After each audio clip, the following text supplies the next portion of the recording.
جو میں حکومت کی کرسیوں پر بیٹھ جائے یہ نہیں سمجھنا چاہیے کہ وہ انصافی کرتا ہے، ظلم بھی کرتا ہے۔ تو ظلم کے خلاف آواز اٹھانا اس ملک کے بڑا ہونے سے وہ بڑا نہیں ہوتا ہے، مضبوط نہیں ہوتا ہے۔ جو شکست کھا رہا ہے اس کا مطلب ہے وہ کمزور ہے، اور جو پارٹی بڑھ رہی ہے وہ مضبوط ہے، چاہے اس کی مضبوطی کے وجوہات ان صوبوں میں جس کے الیکشن آئندہ برس میں ہونے والے ہیں 2022 میں، چاہے یو پی ہو یا دوسری اسٹیٹ ہو، جب تک وہاں کی جو طاقتیں ہیں سماجی وہ ایک کھڑا نہیں ہوں گی، اور سماجی طاقتیں جب ایک جٹ ہوتی ہیں تو وہ سیاسی پارٹیوں کو مجبور کرتی ہے کہ آپس میں تم الائنس کرو، آپس میں ایک دوسرے سے مدد سے لڑو، ورنہ تم کو ہم ووٹ نہیں دیں گے۔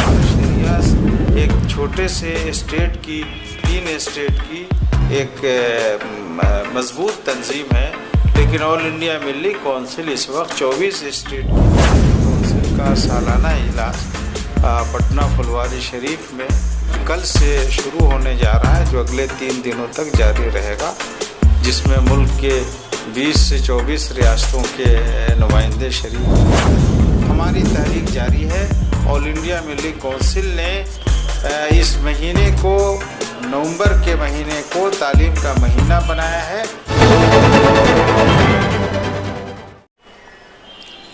محترم ناظرین کرام، السلام علیکم ورحمۃ اللہ وبرکاتہ۔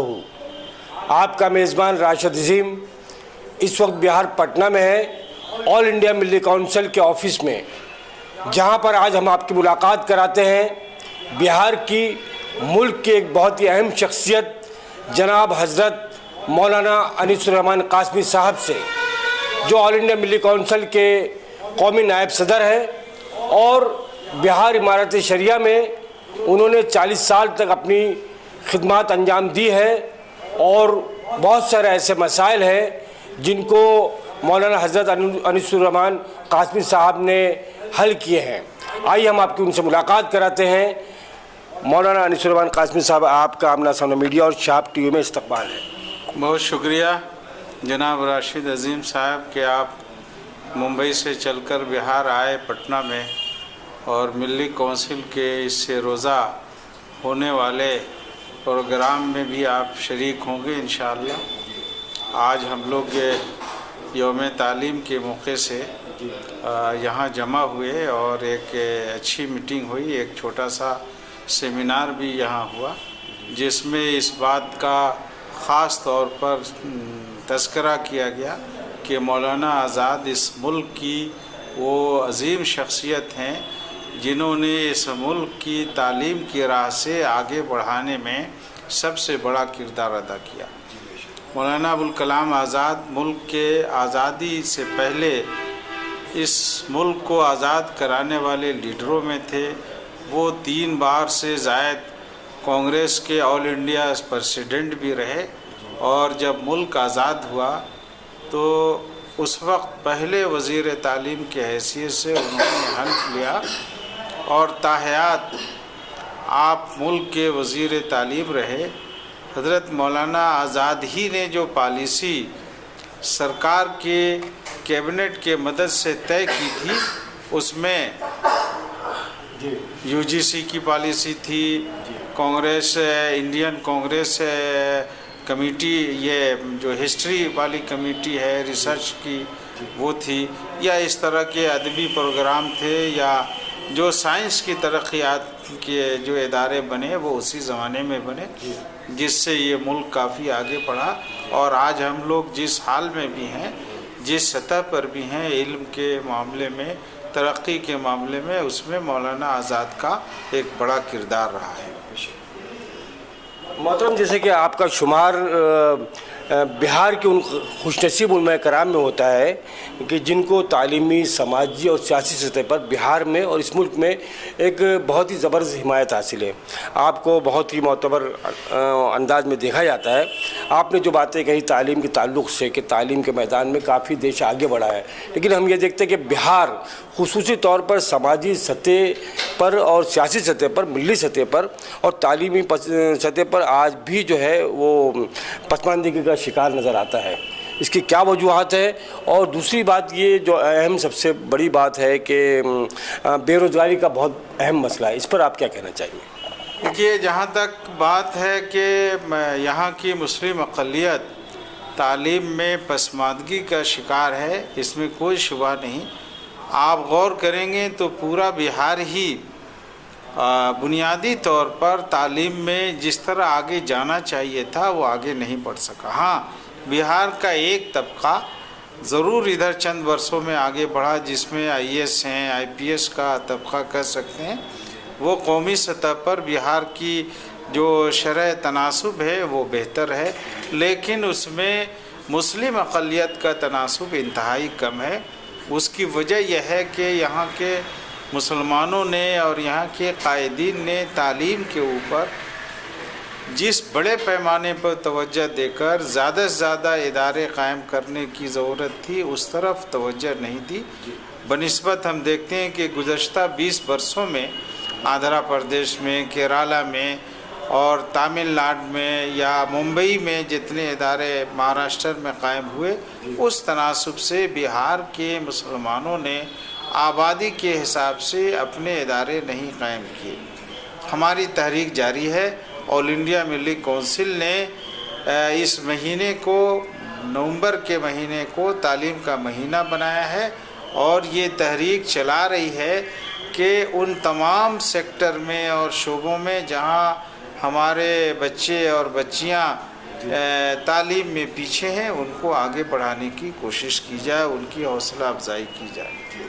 اس کے لیے ہم نے خود بہار ملی کونسل نے مولانا ابوالکلام آزاد ایجوکیشنل یہ ریسرچ فاؤنڈیشن اور دوسرے اداروں کے تعاون سے 14 نومبر سے BPSC کی فری کوچنگ کا انتظام کیا ہے، جو شروع ہونے جا رہی ہے۔ یہ اسی کی ایک شروعات ہے، اس لیے کہ ہم لوگوں نے دیکھا، جب میں نے 2008 میں BPSC کی کوچنگ کا انتظام حج بھون میں کرایا پٹنہ کے، تو اس میں بہتری پیدا ہوئی اور کچھ لڑکے اور لڑکیاں آگے بڑھے۔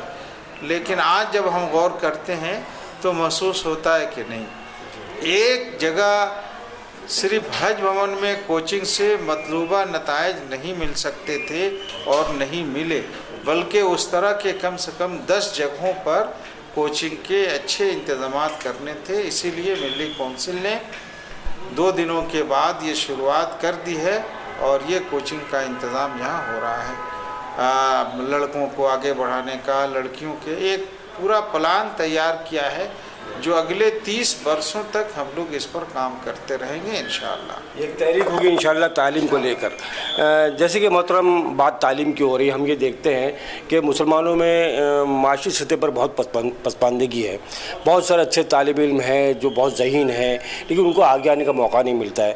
آپ خود کئی اداروں سے منسلک ہیں، تعلیمی اداروں سے، تو اس کے لیے کیا اہتمام ہے کہ ان ہمارے طلباء عزیز کو موقع ملا آگے آنے کا اور ترقی کی طرف گامزن ہونے کے لیے؟ کیونکہ معاشی طور پہ وہ تو اس لائق نہیں کہ بڑی بڑی فیس ادا کر سکے، ہمارے اداروں کی فیس بہت زیادہ ہے، اس کے لیے کچھ سوچا آپ لوگوں نے؟ دیکھیے، جہاں تک معاشی امور کا تعلق ہے تو معاشیات کے 2 طریقے ہیں، ایک پرائیویٹ سیکٹر جس میں تجارت ہے، ملازمت ہے، اور دوسرا سرکاری سیکٹر۔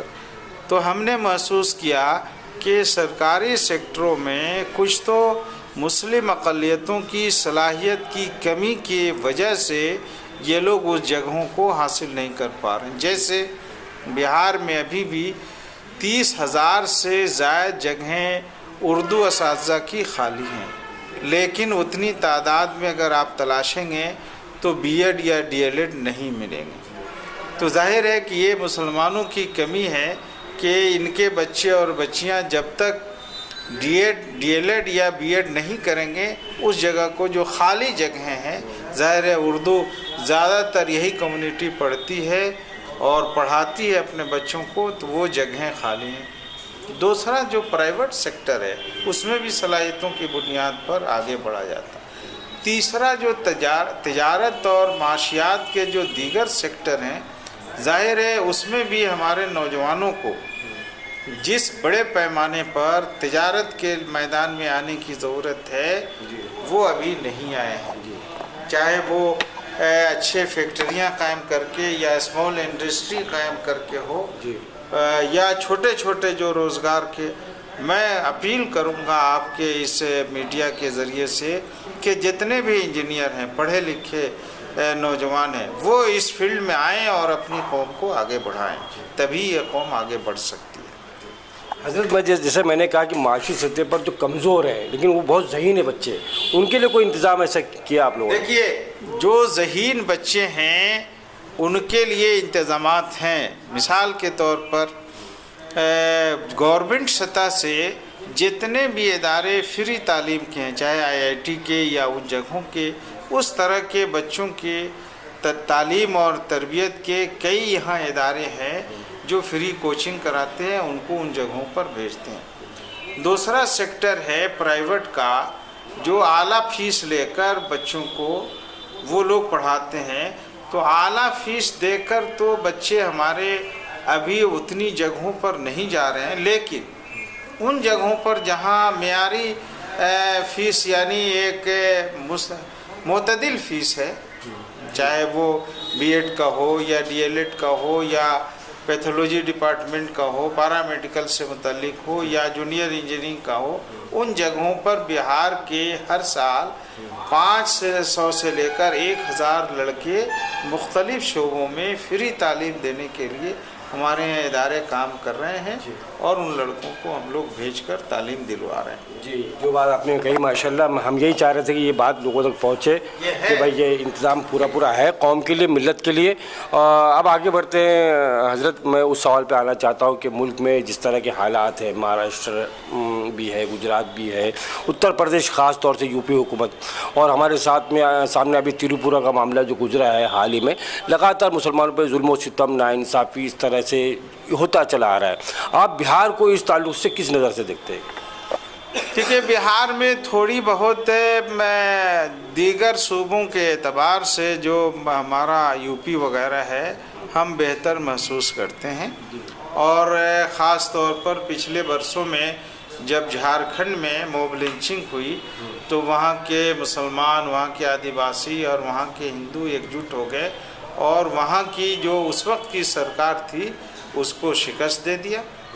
तो वैसे ही एकजुटता की ज़रूरत है उन सूबों में जिसके इलेक्शन आइंदा वर्ष में होने वाले हैं 2022 में, चाहे यूपी हो या दूसरी स्टेट हो। जब तक वहाँ की जो ताकतें हैं समाजी, वो एक खड़ा नहीं होंगी, और समाजी ताकतें जब एकजुट होती हैं तो वो सियासी पार्टियों को मजबूर करती है कि आपस में तुम अलायंस करो, आपस में एक दूसरे से मदद से लड़ो, वरना तुमको हम वोट नहीं देंगे। ये कहने की जरूरत यूपी में के मुसलमानों में, वहाँ के OBC के लोगों में होनी चाहिए, और दूसरे स्टेट में जहाँ अगले बरस में इलेक्शन होने वाला है वहाँ होनी चाहिए। पहले हम आपस में यूनाइट हों, सिर्फ मुसलमान नहीं, जो भी वहाँ की कमज़ोर और मज़लूम कौमें हैं और बिरादरियाँ हैं, उनको लेकर अगर हम एकजुट हो जाएं, सिर्फ 15 से 20 वहाँ के मुमताज़ जो लीडर हैं, रहनुमा हैं, उनको जोड़ लें, देखिए तब्दीली आती है कि नहीं। यकीनन है। ये इन सियासी लीडरों को जोड़ने का काम कौन करेगा? मिली तंजीमें करेंगी, समाजी तंजीमें करेंगी? समाजी और मिली तंजीमों को मिलकर करना चाहिए। ये नहीं सोचना चाहिए कि मैं मिली तंजीमों से वाबस्ता हूँ तो मेरा ये काम नहीं। देखिए, जब हालात आते हैं, जब आग लगती है, तो चाहे घर की औरत हो या मर्द हो, सबको बाल्टी में पानी लेकर उस आग को बुझाने के लिए दौड़ना पड़ता है। तो मुल्क में नफ़रत की आग लगी हुई है। जो फ़िरका परस्त ताकतें हैं वो आग लगा रही हैं, उन पर पानी डालने के लिए इन तमाम लोगों को अपने अपने घरों से निकलना होगा, चाहे वो मजहबी हों, सियासी हों, समाजी हों, औरतें हों, मर्द हों, नौजवान हों, तलबा हो, बूढ़े हों, सबको एकजुट होकर ये काम करना होगा। तब होगा। अगर इसको हम लोग एक आफत के तौर पर लेंगे, एक मुसीबत के तौर पर, तो जाहिर है ये तब्दीली आएगी और आनी चाहिए। इसमें हमारी जो मजहबी क़यादत है, जो मजहबी एक तरह से उस लाइन पे काम कर रहे हैं, या हमारे उलमाए कराम हैं, ان کا کوئی رول ہونا چاہیے اس میں، جیسے کہ ہندوتوا کو لے کر یہ آگے آ رہے ہیں. اور آج سب سے بڑا مسئلہ جو ہے اس دیش کا، جو مسلمانوں سے یہ کہا جا رہا ہے کہ مسلمان خطرے میں ہیں، مسلمان پر ظلم ہو رہا ہے، ناانصافی ہو رہی ہے، کہیں نہ کہیں قوم کو جو ہے ایک طرح سے احساس کمتری کا شکار بنایا جا رہا ہے، ڈرایا جا رہا ہے، دھمکایا جا رہا ہے. یعنی فرقہ پرست جماعتیں تو اپنا کام کر رہی ہیں، لیکن ہمارے لیڈران بھی ڈرا رہے ہیں کہ دیکھو RSS نے یہ کر دیا، ہندوتوا نے یہ کر دیا، بھارتیہ جنتا پارٹی یہ کر رہی ہے.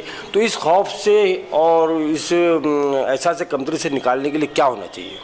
دیکھیے، پہلی بات تو یہ ہے کہ قوم کو نہ بچوں کی طرح نہ بیوہ عورتوں کی طرح چیخنے، رونے، چلانے کا چھوڑ دینا چاہیے رویہ. رونے والی قوم اور چیخنے چلانے والی صرف قوم، آہوزاری کرنے والی قوم آگے نہیں بڑھتی ہے. آگے بڑھنے والی قوم آہوزاری نہیں کرتی ہے.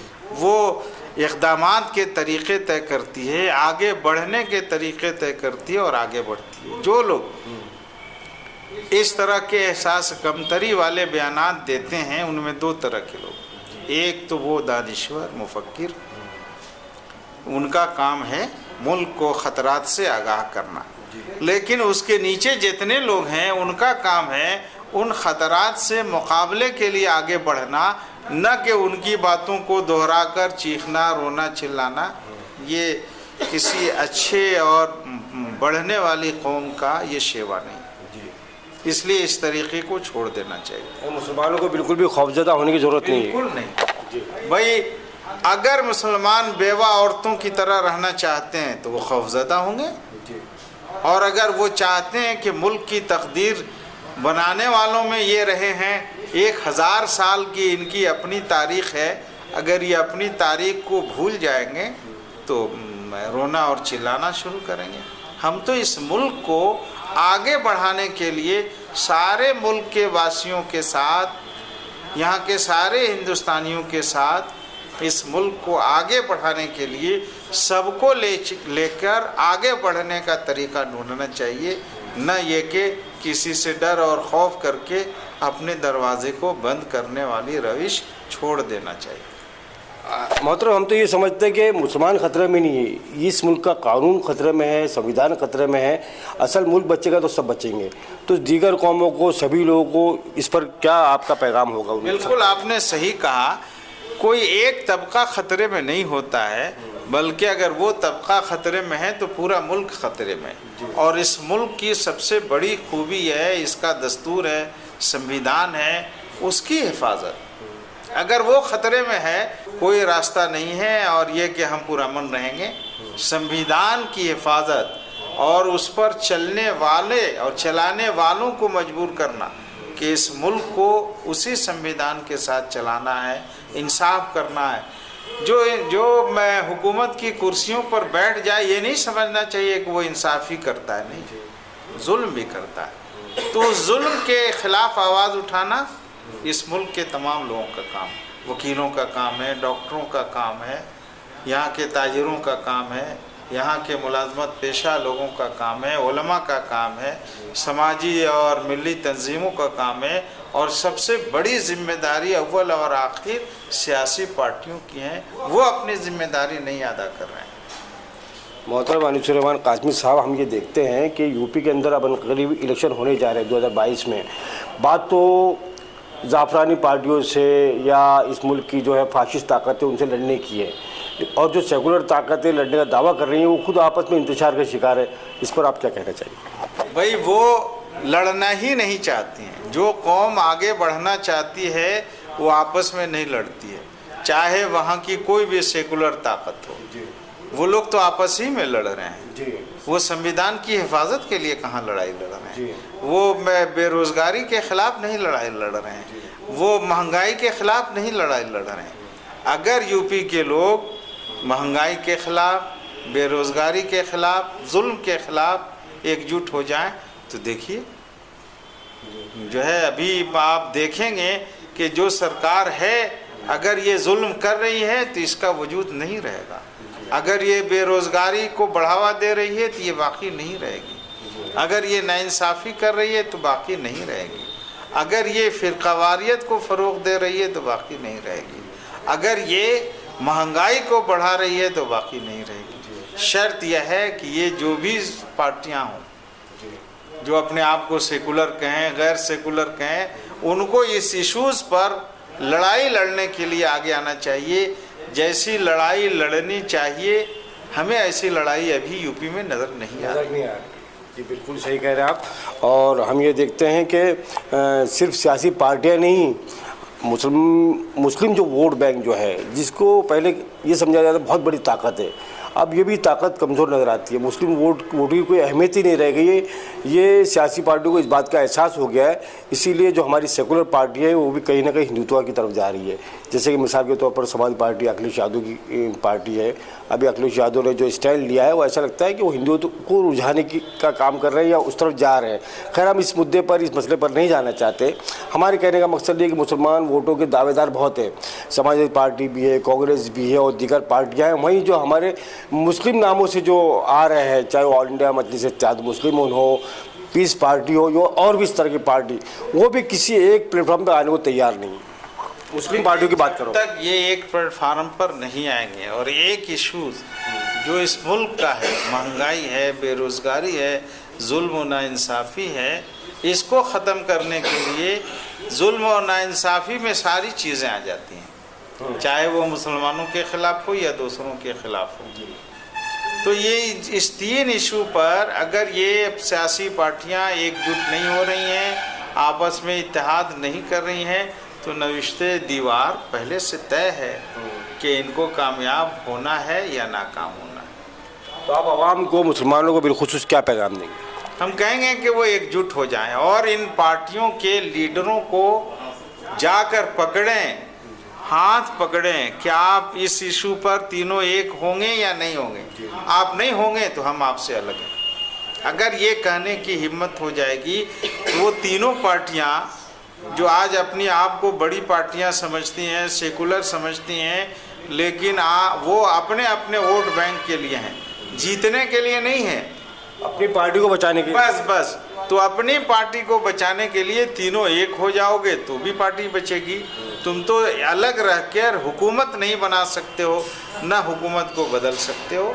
ये बात सफाई के साथ हमें जाकर कहनी चाहिए, मुसलमानों को, ओबीसी के लोगों को, समाज के जिम्मेदार लोगों को जाकर कहनी चाहिए। मोहतरम, मैं एक हवाले से बात करना चाहूँगा। आज हम देखते हैं कि मजहबी और सियासी जो हमारी क़ुव्वत ताकतें हैं, कमज़ोर क़यादत जो है वो फतेह पा रही है और एक ताकतवर जो क़यादत जो है उसको शिकस्त हो रही है। क्या वजह है इसकी? क्या देखिए, कोई क़यादत जब मजबूत होती है तभी वो फतह पाती है।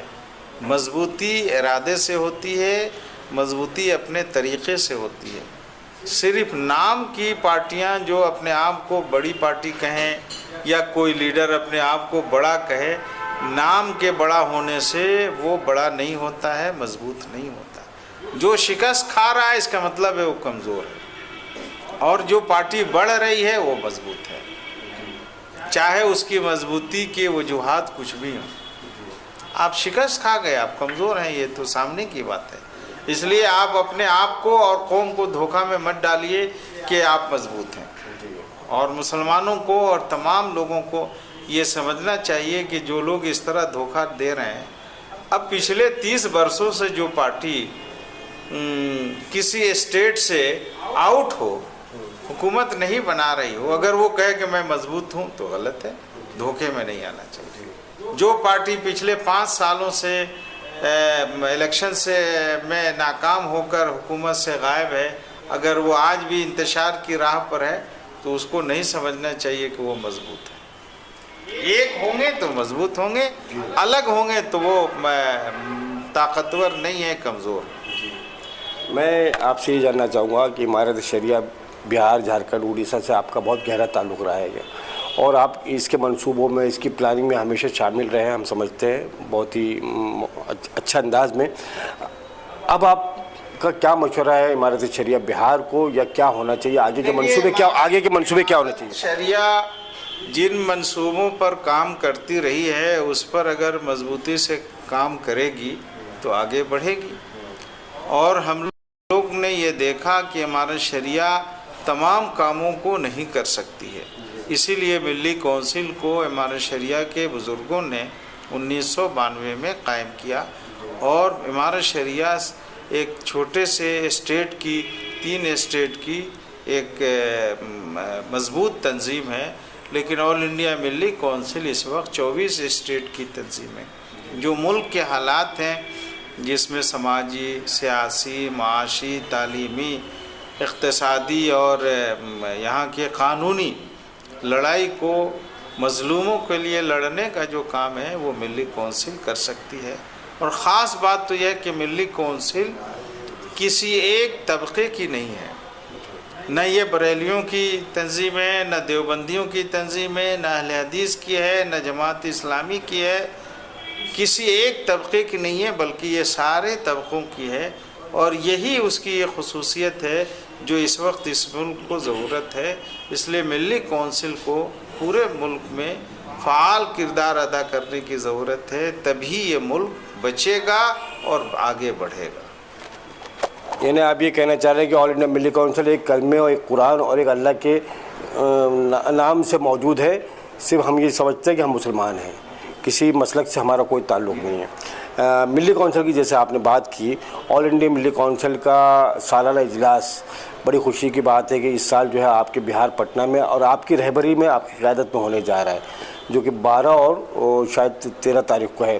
तो ये इजलास में कौन से अहम मौजू सामने आएंगे या किस तशवीश और फ़िक्र को लेकर मिली कौंसिल बैठेगी और इस इजलास में कौन सी बातें सामने आएंगी या क्या प्लानिंग होगी? अच्छा आपने कहा, ये हम लोगों के लिए बड़ी खुशी और सआदत का मौका है कि ऑल इंडिया मिली कौंसिल का सालाना इजलास पटना फुलवारी शरीफ में कल से शुरू होने जा रहा है, जो अगले 3 दिनों तक जारी रहेगा, जिसमें मुल्क के 20 से 24 रियासतों के नुमाइंदे शरीक होंगे। इसमें बुनियादी तौर पर तालीम का इशू है, माशियात का है, मुसलमानों की सियासी हिस्सेदारी का है। अभी जो हालात पिछले दिनों में, चाहे वो लिंचिंग के आए या CA/NRC के आए या अभी त्रिपुरा में जो हालात हुए, वो भी हमारे इस मिली कौंसिल के एजेंडे में है। उसके अलावा जो आलमी सतह के जो मामलात हैं, चाहे फ़लस्तीन के हों या और जगह के, वो भी हमारे इश्यूज़ में है। और ख़ास तौर पर जो 2022 में 5 स्टेट में जो इलेक्शन रियासतों में होने जा रहा है, वो भी इस मिली कौंसिल के इस इजलास में ज़ेर बहस आएंगे कि उसमें मज़लूमों और अक़लियतों को हिस्सेदारी कैसे मिले और एक इंसाफ पसंद हुकूमत कैसे उन स्टेटों में कायम रहे और हो। ये सारे मौज़ूआत जी। मोहतरम हज़रत अनिस कासमी साहब, आपका हम आमना सामना मीडिया की जानिब से और शहाब TV की जानिब से बहुत बहुत शुक्रिया अदा करते हैं कि आपने अपना कीमती वक्त दिया। दोस्तों, ये थे मौलाना अनिस कासमी साहब, मुल्क की मशहूर मारूफ शख्सियत, बहुत ही मजबूत क़यादत के मालिक। अल्हम्दुलिल्लाह हमने आपसे इनकी गुफ्तगू कराई, आपसे इनकी मुलाकात कराई। अब अपने मेज़बान राशिद अज़ीम को इजाज़त दीजिए। शहाब TV के साथ में कैमरा पर्सन शहाबुद्दीन सिद्दीकी के साथ आपका दोस्त राशिद अज़ीम अब आपसे इजाज़त चाहता है। शुक्रिया, अल्लाह हाफिज़, जय हिंद, जय भारत। जब देश का वित्त मंत्री या उनको बंद करना नहीं आता, हमें देश की आज़ादी के लिए क्या था, हमें देश की आज़ादी को बचाने, देश के किसानों की भी जान जानी है। ये तो इंशाल्लाह सियासत में भी कदम रखा जाएगा।